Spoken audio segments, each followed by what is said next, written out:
Let's move to the second rankings, receiving core rankings. So this is basically anybody that catches a football, right? Wide receivers, the Yes. obvious ones, but tight ends, running backs are in this bucket as well. At PFF, the official receiving core rankings were San Francisco number 1, Miami Dolphins number 2, and Philadelphia number 3. Now, you wrote this article, therefore your rankings are the same. Correct. Correct. You ruined my moment there. I was going to be like, it's me, Austin. And it's like, all right, well, that's going to be the rankings there. But no, so this is a really fun exercise to do receiving cores.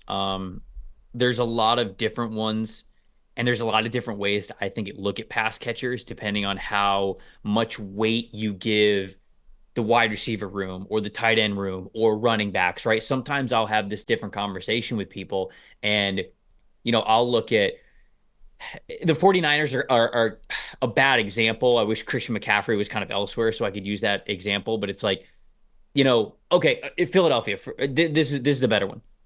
When you look at Philadelphia, do you say, yeah, AJ Brown, Devontae Smith, and you go, Saquon Barkley he's a little bit of an addition? Or do you go, look at what Saquon Barkley could be as a receiving running back, right? I mean, like you probably think of the same years ago when it came to Alvin Kamara, right? Where are you ranking the Saints? Because do you weigh him heavily? And some people look at running back or tight end additions for receiving core rankings, and they're afterthoughts. Like they're just little bonuses. I don't necessarily think that they're little, especially for the teams that emphasize these players a lot. So for San Francisco, again, they're the top team, and it's so very obvious that they're the top team because they've got 2 top 10 wide receivers in Deebo Samuel and Brandon Ayuk. Even if Brandon Ayuk gets traded, they have Ricky Pearsall, they have Juwan Jennings, and then you go to tight ends, it's George Kittle, and you go to running backs, it's Christian McCaffrey. Like it does not get better than that. San Francisco is just an embarrassment of riches that they could pass the ball to. So they're far and away number 1 in my opinion. I do have Miami at number 2. There's a lot of, I think after San Francisco, you can honestly argue almost any team. But in my opinion, Miami has the strongest argument to be that number 2 team simply because they have the most feared wide receiver in the NFL. They have Tyreek Hill. He's coming off a 94.0 receiving grade season. He's basically uncoverable.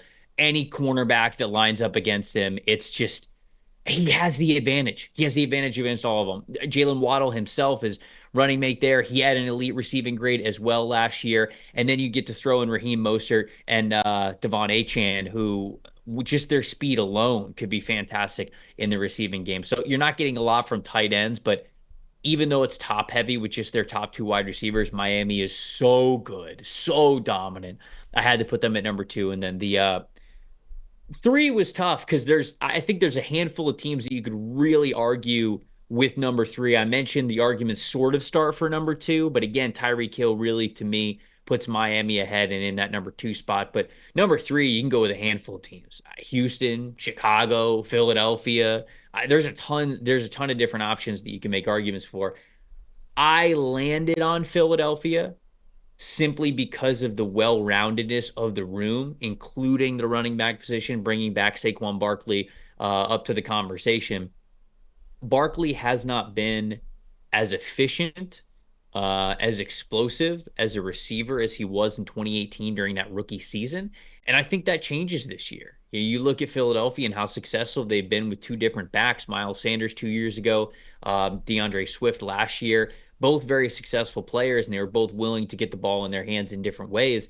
Saquon Barkley's better than both of those guys. So I think that he's going to be a major part of this offense that already has a stud wide receiver 1 in A.J. Brown, a really damn good wide receiver 2 in Devontae Smith, a good tight end in Dallas Goedert, right? And so I think a lot of that is there for Philadelphia, and the well-roundedness of where Jalen Hurts can go with the football put them at number 3 for me.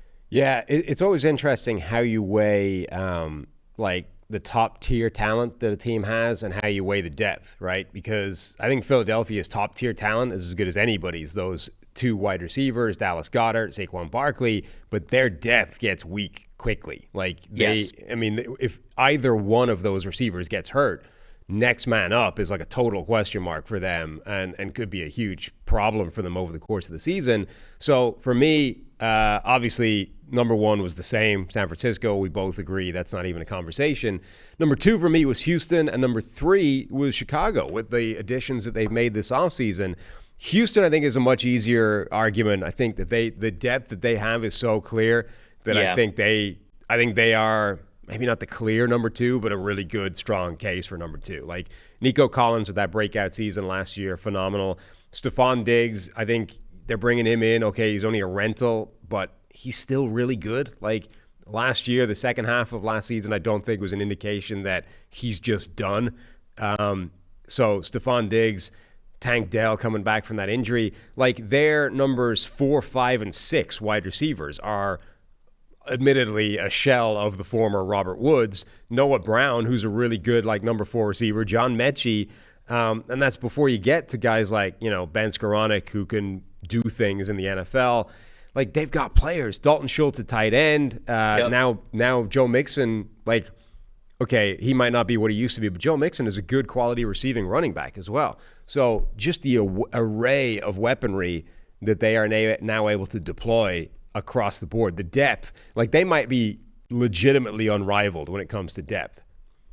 When I was doing this, I had Houston at 5, and Houston was one of those teams where I didn't really think about them beforehand. And then you go, oh yeah, they got Stephon Diggs. And then you go, oh yeah, and they got this guy. Oh, and they got this guy. Oh, they have Dalton Schultz. Wow, they added Joe Mixon. And all of a sudden it's like, okay, you cannot keep them out of the top 5. So 5 to me is basically the floor of where you can have Houston in a receiving core rankings going into the season, in my opinion. I think the key for them is actually Nico Collins. Collins' incredible year last season. If we get last year's Nico Collins with Stephon Diggs still there, with Joe Mixon now taking some targets in the receiving game, with Tank Dell coming back and hopefully being fully healthy, like, is Nico Collins still going to be able to be dominant? And I think the word that I would rather use is efficient on probably less looks. If that's the case, yeah, absolutely. I could see this team being right behind San Francisco when it comes to just overall fear that they strike in secondaries and defensive coordinators' minds, the overall production that we're going to see in the statistics. But to me, it really is. I think Stephon Diggs is still going to be really good. I like Tank Dell as a wide receiver 3. Schultz is going to be solid. Mixon, like you said, at the very least, he's got that volume experience to be leaned on in a lot of different situations. If Collins is in the same conversation of as good as he was last year, this year, yeah, this team's going to be really, really good. And then Chicago, I think, now has a really impressive group. Like, obviously, DJ Moore was already there. The 2 additions at wide receiver of rookie Rome Odunze and Keenan Allen in free agency. That now gives them potentially 3 legitimate high-end threats, pending what exactly Rome Odunze obviously does in year 1. But they have depth as well. Like Cole Kmet at tight end. They added Gerald Everett at tight end as well, who's still a threat. Out of the backfield, you've got 2 guys that can catch the ball, DeAndre Swift and Khalil Herbert, pretty well. They've got a lot of depth in addition to just like the star power up front. Like this is one of the best groups of weaponry in the NFL for Caleb Williams to work with right away. So I have them at number 4. So we're not far off in these conversations that we're having here. 2 calendar years ago, Ben Lindsay wrote the article of receiving core rankings in the NFL heading into the 2022 season. Chicago was 32nd. They were dead last in the NFL going into the year, and boy, did they deserve it. Yeah. Darnell, I'm just reading the blurb right now. Darnell Mooning was the only wide receiver that was even like remotely a threat that they had on the team, because outside of him, it was Byron Pringle, Velus Jones, Equanimous St. Brown, Tajay Sharp. I mean, the 360 that Ryan Poles has done with this offense in 2 calendar years is unbelievably impressive. It has to be one of the biggest jumps we've ever had in rankings in a 2-year stretch, from what they were able to do when we saw them in 2022 to what that offense looks like now. So it's worth bringing up. I know we brought it up before, but it is worth bringing up again, the change that Chicago has done, because I completely agree with you. Even though I did not have Chicago in my top 3, they were number 4. They were right outside of it. And you could certainly make an argument for them being top 3 with all of the solidified talent. I mean, two star veteran receivers in DJ Moore and Keenan Allen, and Cole Kmet seems to only be getting better, and Gerald Everett's still got some stuff left in the tank. And then you throw in Rome Odunze, which it's not too crazy to say, like, Rome Odunze could be the best receiver of all those guys, even this year. Right. So that just tells you the talent level that Chicago has. It's always worth bringing up because, we just judge quarterbacks sometimes in abstract terms. But, like, when you're two back-to-back sort of first-round quarterbacks for Chicago, Justin Fields and Caleb Williams, Justin Fields was given the first group to work with, right? And Caleb Williams is being given the second group to work with. Like, this is not an even playing field these two guys are working from. Now, Caleb Williams, is a better prospect, I think, than Justin Fields and may presumably will end up being a better quarterback. But let's not pretend they had the same situation to work from when we're judging them. Like, this is important context when you're judging these quarterbacks. When I mentioned the depth thing before, I'm not suggesting they belong in the top 3, but how do you rank or credit a team like Green Bay who don't have like an elite number 1 threat, but have insane depth? Like, everybody that they've got on that roster is a threat. They're just not. There's no Devontae Adams. There's no Justin Jefferson.